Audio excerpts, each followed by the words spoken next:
ఈరోజు భారత రాజ్యాంగ నిర్మాత బాబాసాహెబ్ అంబేద్కర్ గారి 135వ జయంతిని సందర్భంగా రేపు 14వ తారీఖున వారి జయంతి సందర్భంగా ముందుగా మేలు కొలుపు ర్యాలీ అని చెప్పి కాకినాడలో ప్రారంభించడం జరిగింది. ఈ కాకినాడ జిల్లాలో మన కోనసీమలో చూసుకున్నట్టు ఎస్సీ రిజర్వేషన్ 3 ఎంపీ ఉన్నారు. మా కాకినాడ జిల్లాలో ఎస్సీ రిజర్వేషన్ లేదు, త్వరలో అవుతుంది.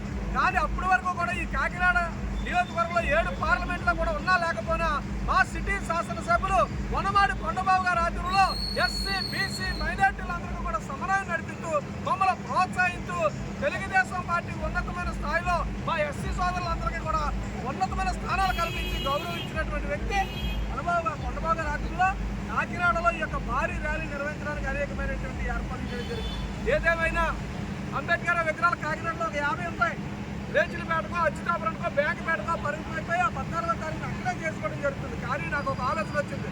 నేను ఈ యొక్క ఎస్సీ నియోజకవర్గం కాకినాడ ఎస్సీ కార్పొరేషన్ జిల్లా అధ్యక్షుడిగా నాకు ఇచ్చినప్పుడు నేను అనుకున్నాను మా పేటలకు అంబేద్కర్ పరిమితం కాకూడదు. స్టాట్యూ దగ్గరే ఈ జిల్లా వ్యాప్తంగా అంబేద్కర్ యొక్క విగ్రహాన్ని కాకినాడ నడిబోట్లో ఊరేగింపు చేసి ప్రజలందరూ వేలు పలపాలా, ఆయన గురించి ఒక రోజు చర్చ జరగాలని చెప్పి 10వ తారీఖున ఈ కార్యక్రమం పెట్టడం జరిగింది. ఈ కార్యక్రమం పెట్టడం మొట్టమొదటిసారిగా నాకు మా సిటీ శాసనసభ కొనుగోలు ఫుల్గా ప్రోత్సహించి నన్ను ముందుకు నడిపించినందుకు మరొకసారి జైభీములు తెలియజేసుకుంటూ ఈరోజు ఈ కాకినాడలో ఈ ఎస్సీలందరూ కూడా ఎంతో ఉత్తేజంగా తగ్గిపోతున్నటువంటి రోజుల్లో ఈ బాబాసాహెబ్ అంబేద్కర్ గారిని ఎందుకు తీసుకెళ్లాలో ముందుకు ఆలోచనతో ముందుకొచ్చారు.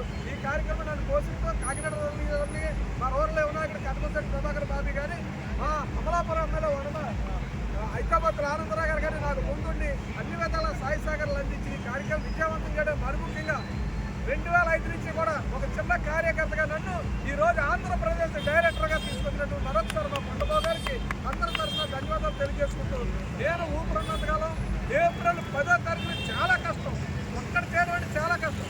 అంబేద్కర్ అలాగనుకుంటే ఏమీ చేయలేకపోను. ఏదైనా ఆయన చేశాడు కాబట్టి ఆయన బాటలో ఆయన ఆశీర్వాదం అనిపిస్తూ ఈ యొక్క మేలుకొలుపు ర్యాలీ వేల మందితో త్వరలో లక్షల మంది దాకా చేరాలని చెప్పి కోరుకుంటూ నాకు ఇచ్చిన ఒక సందర్భం.